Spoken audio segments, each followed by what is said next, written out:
네, 우리 함께 인사하고 말씀을 나누겠습니다. 마스크를 쓴 모습이 참 예쁘십니다. 인사하겠습니다.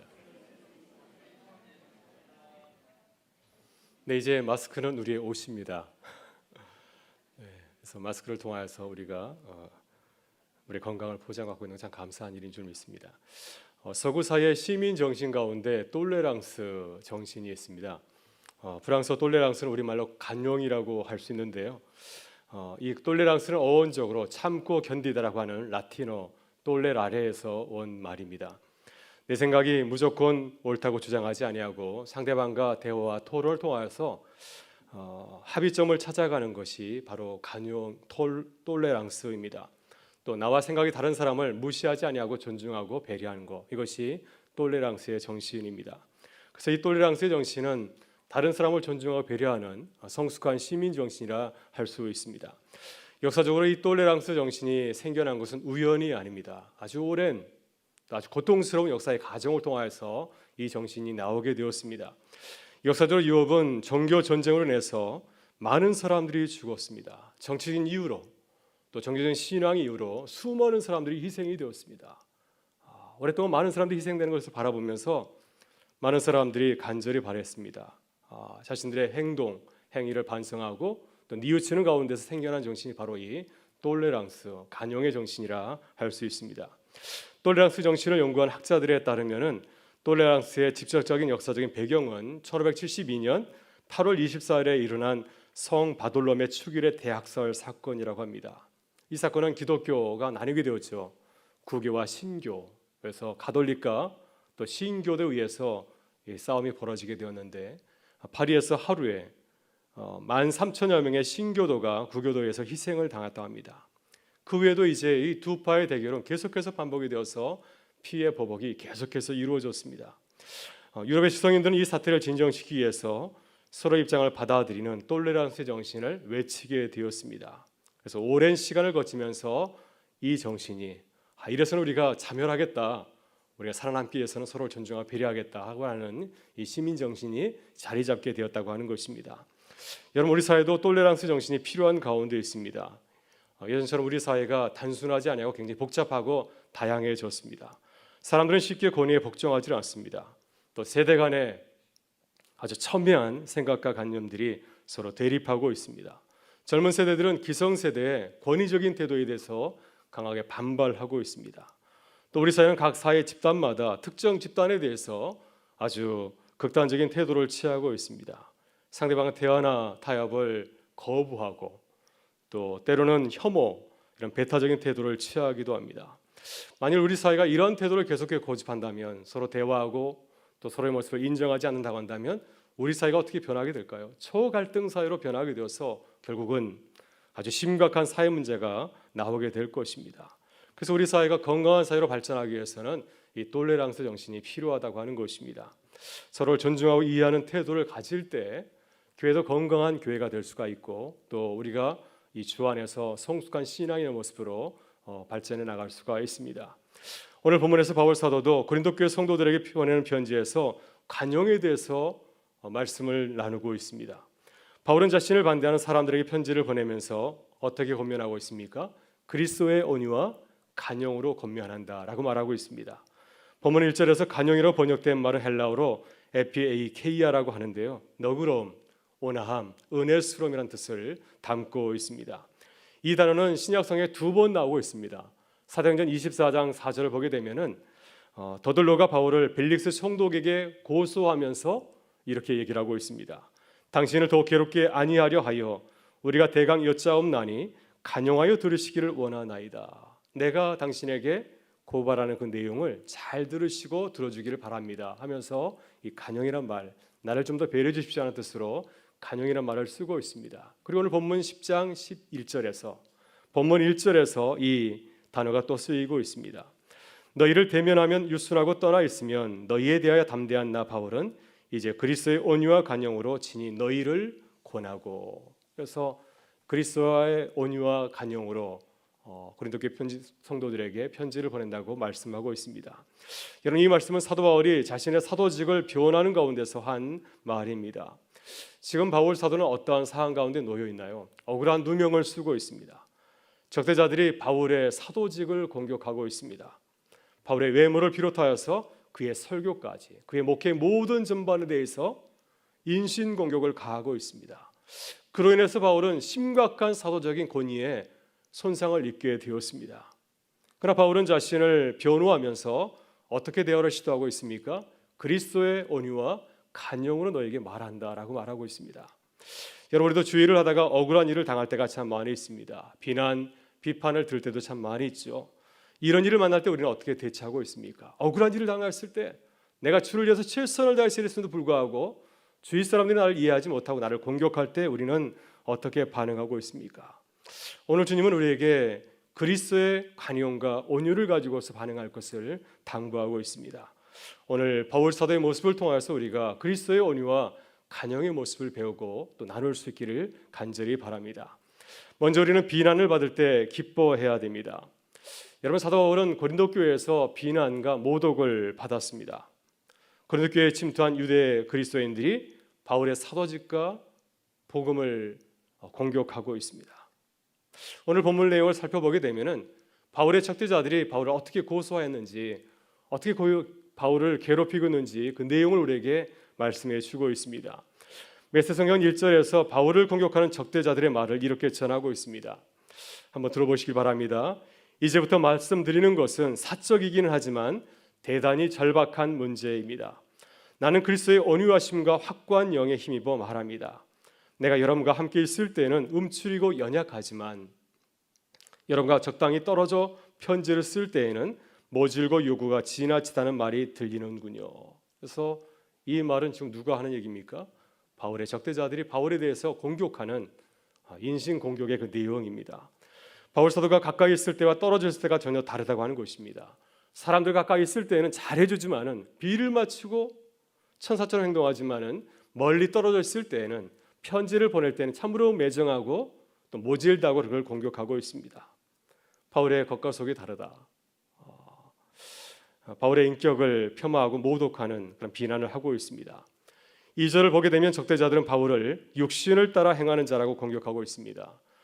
베세이 성경은 육신을 따라 행하는 자를 원칙 없는 기회주의자라고 번역을 하였습니다. 그래서 유대자들이 바울을 향해서 육신을 따라 행하는 자라고 공격하는 이유는 무엇일까요? 바울이 율법을 행하지 아니하고 복음을 가지고 생각하기 때문에, 그러니까 그들이 볼 때에는 율법을 따라 생각하지 않기 때문에 육신을 따라서 자신의 생각대로 행하는 자라고 보았기 때문이었습니다. 7절을 보면 적대자들은 바울의 외모는 보고 평가를 하였습니다. 바울이 이렇게 말하고 있습니다. 너희는 외모만 보는도다.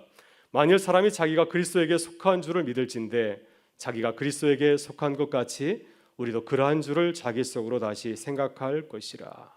그래서 사도 바울은 자신의 외모에 대해 사람들이 참 많이 하기 때문에 거기에 대해서 말하고 있습니다. 나도 당신들처럼 그리스도에 속한 자입니다. 겉과 속이 똑같은 자입니다. 당신들이 당신 자신을 인정하는 것처럼 내 자신도 인정해주면 참 좋겠습니다 라고 이렇게 전하고 있습니다. 10절을 보게 되면 적대자들이 구태주로 어떻게 사울의 이 사도의 외모에 대해서 공격하였는지를 말씀하고 있습니다. 10절의 말씀입니다. 그들의 말이 그의 편지들은 무게가 있고 힘이 있으나 그가 몸으로 대할 때에는 약하고 그 말도 시원하지 않다 하니. 메세 성경은 적대자들의 말을 좀 더 쉽게 우리에게 잘 번역해서 전하고 있습니다. 그의 편지는 강하고 설득력이 있지만 그 사람 자신은 나약하고 말도 잘 못한다. 바울은 편지를 쓸 때는 제법 글을 잘 쓰지만은 실제로 만나보면 별 볼 일 없다고 하는 것입니다.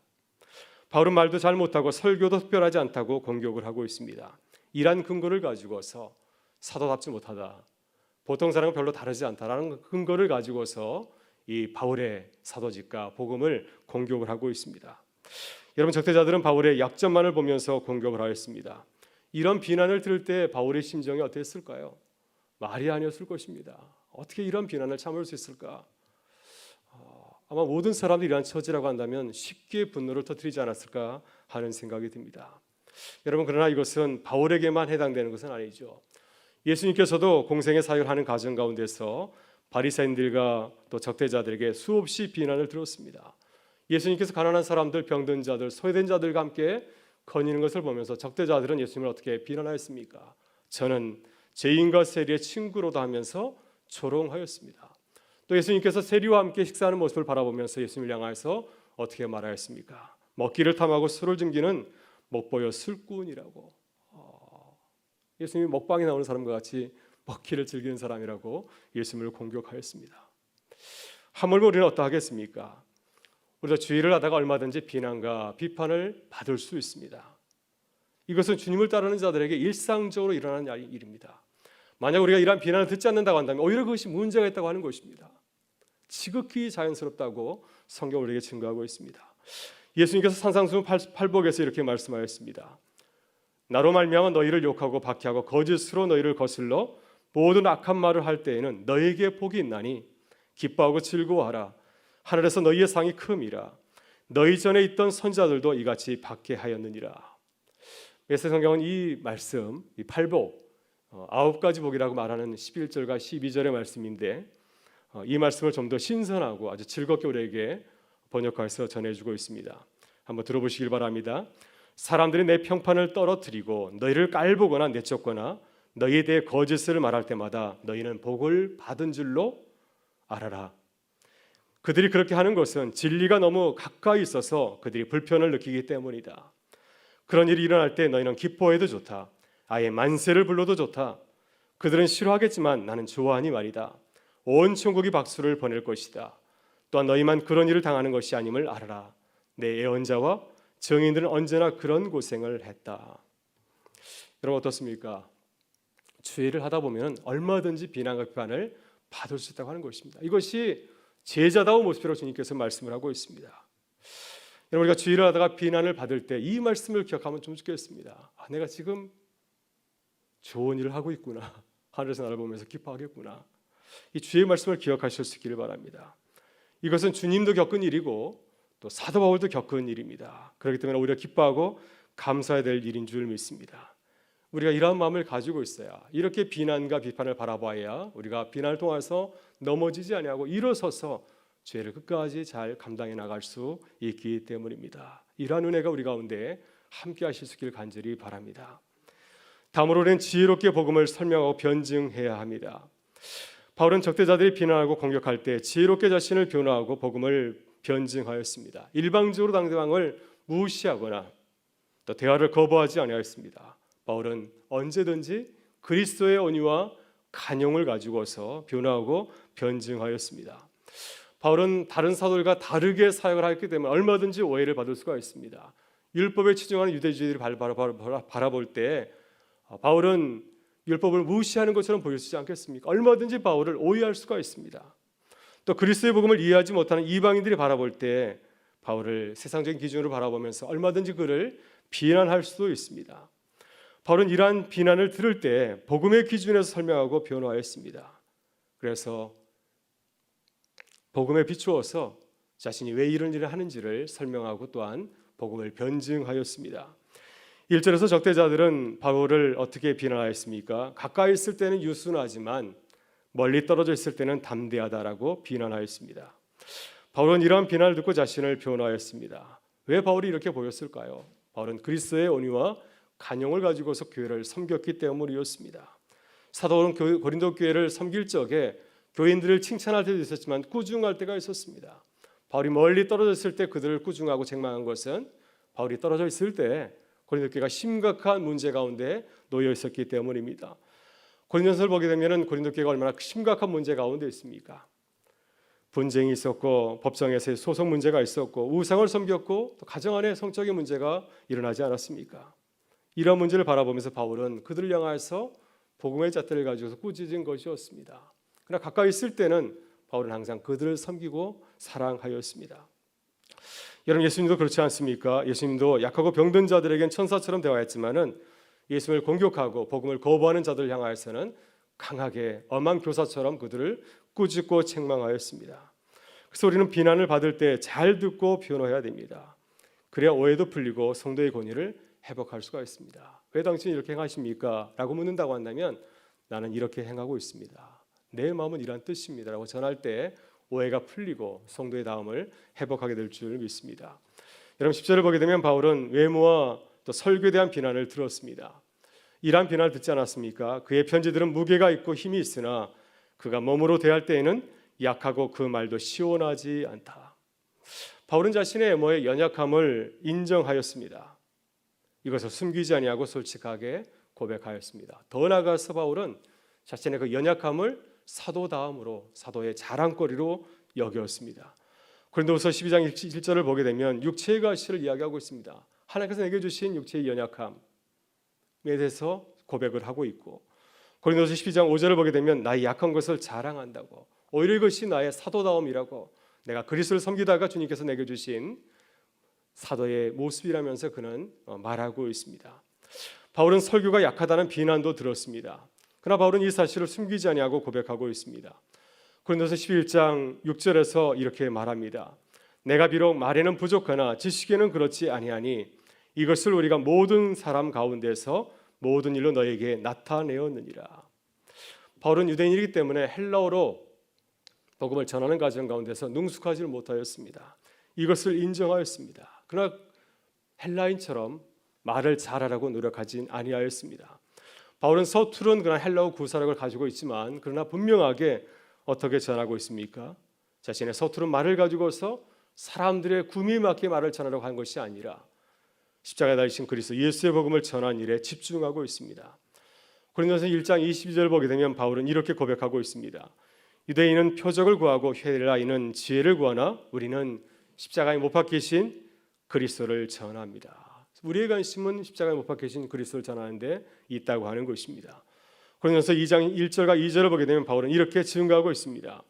형제들아 내가 너희에게 나아가 하나님의 증거를 전할 때 말과 지혜의 아름다운 것으로 하지 아니하나니 내가 너희 중에서 예수 그리스도가 그가 십자가에 못 박히신 것 외에는 아무것도 알지 아니하기로 작정하였느니라. 나의 관심은 너희들의 길을 즐겁게 하는 것이 아니라 오직 예수 그리스도의 복음을 전하는 것, 이것이 나의 관심이라고 하는 것입니다.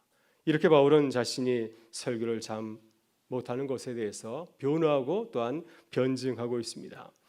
여러분, 우리는 비난을 들었을 때 그리스도의 온유와 간용으로 바라보실 수 있기를 바랍니다. 그리고 지혜롭게 우리의 말과 행동에 대해서 설명하고 변호하실 수 있기를 바랍니다. 그래서 무슨 일을 하든지 마음에 원망과 불평을 쌓지 아니하실 수 있기를 바랍니다. 마음에 부끄러움을 갖는 것이 아니라 우리 담대하게 주님께서 우리에게 주신 뜻을 잘 펼칠 때 우리의 뜻이 또한 상대방에 잘 전달될 줄 믿습니다. 그래서 항상 우리가 지혜롭게 복음을 잘 증거하는 제 몸된 교회 성도와 교인들이 되실 수 있기를 주의 이름으로 축원합니다. 마지막으로 우리는 그리스도의 영광을 위해서 힘써야 됩니다. 사도 바울은 저독도의 자들에게 자기 자신을 변호하는 이유를 이렇게 밝히고 있습니다.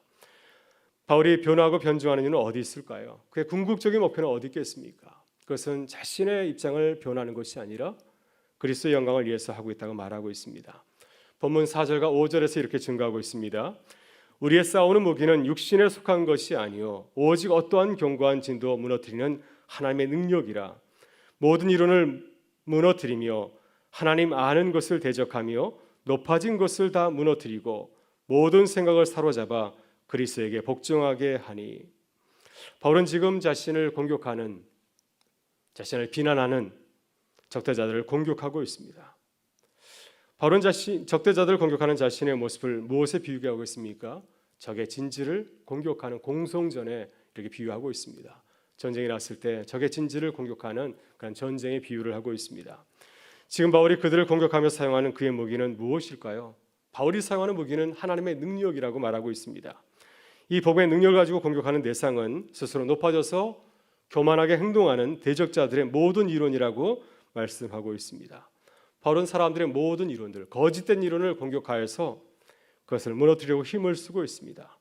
바울의 목표는 무엇일까요? 그들을 넘어뜨리고 그들을 사로잡혀서 그리스도 앞에 굴복하게 하는 것입니다. 그리스도의 영광을 깨닫게 하는 것, 이것이 바울이 그들을 적대자들과 논쟁을 벌이는 이유라고 말하고 있습니다. 이것이 그리스도의 온유와 간용으로 자신을 변호하고 복음을 증거하는 이유라고 말하고 있습니다. 바울은 지금 비난당하는 일을 통하여서 적대자들에게 하나님의 이름을 높이고 복음을 전할 기회로 이렇게 삼고 있습니다. 여러분, 예수님께서도 안식일에 손 마른 자를 이렇게 고치신 일이 있습니다. 그 일로 인해서 칭찬을 받은 것이 아니라 많은 유대인들이, 많은 바리새인들이 예수님을 비난하고 공격하였습니다. 율법을 어겼다고, 안식일법을 어겼다면서 예수님을 공격하지 않았습니까? 그때 주님은 바리새인들에게 안식일 치유 사건을 통하여서 안식일은 사람을 위해서 있다는 사실을 알려주셨고 또 예수님께서는 안식일의 주인이시라고 말씀하였습니다. 주님은 자신이 비난받은 사실에서 변한 것으로 그치지 아니하였습니다. 더 나아가서 주님은 사람들이 안식일 주신 하나님의 뜻을 깨닫고 올바르게 행할 것을 가르쳐 주었습니다. 그래서 안식일에도 하나님의 뜻을 행할 것을 그들에게 알려주었습니다. 이렇게 주님은 비난을 통하여서 적자자들이 깨닫지 못한 하나님의 깊은 뜻을 깨닫고 살아가게 하였습니다. 여러분, 그래서 우리도 억울한 일을 당할 때 하나님께 기도해야 됩니다. 사도 바울과 같이 그리스도의 온유와 간용을 가지고서 그 비난을 바라보아야 됩니다. 그리고 하나님의 영광을 위해서 적극적으로 변호해야 됩니다. 그래서 우리를 비난한 자들이 자신의 잘못을 깨닫고 그리스도 앞에 굴복할 수 있도록, 그리스도의 영광을 볼 수 있도록 우리가 기도하며 나가야 될 줄 믿습니다. 여러분, 오늘 저녁 우리가 함께 기도할 때 우리의 모습을 한번 돌아보실 수 있기를 바랍니다. 요즘 코로나19로 인해서 어려움을 겪다 보니까 우리 사회가 서로 품기보다는, 서로를 배려하고 존중하기보다는 서로 부딪힐 때가 참 많이 있음을 보게 됩니다. 이럴 때일수록 우리가 어떤 모습을 가져야 될까요? 우리가 그리스도의 온유와 간용을 가져야 될 줄 믿습니다. 복음의 능력으로 서로를 더 이해하고 존중하는 마음을 회복하실 수 있기를 바랍니다. 그래서 우리의 가정과 일터와 교회에서 주님의 영광을 보여주고 증거하는 교회와 성도들이 되실 수 있기를 주의 이름으로 축원합니다. 함께 기도하겠습니다. 참 좋으신 우리 아버지 하나님, 오늘도 주의 말씀을 통하여서 주의 뜻을 깨닫게 하시니 감사합니다. 사도 바울과 같이 우리도 억울한 일을 당할 때가 많이 있습니다. 주의 일을 하다가 비난을 듣기도 합니다.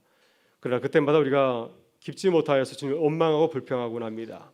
그러나 오늘 주신 말씀을 통하여서 비난을 통해 주시는 주님의 뜻을 이야기하시니 감사합니다. 주님, 어려운 일을 당할 때 주의 말씀을 생각하며 기뻐하게 하여 주옵소서. 복음의 눈으로 바라보고 기도하게 하셔서 그리스도의 온유와 간용으로 말하고 행동하게 하여 주옵소서. 그래서 그리스도를 알지 못하는 자들에게 복음의 능력을 보여주고 전하는 주님의 역사를 감당케 하여 주옵소서. 오늘 함께 기도할 때 주님의 뜻을 깨닫게 하시고 우리의 마음의 기쁨과 감사가 충만하게 하여 주시길 간절히 바라오며 우리 구주 예수 그리스도의 이름으로 기도드리옵나이다. 아멘.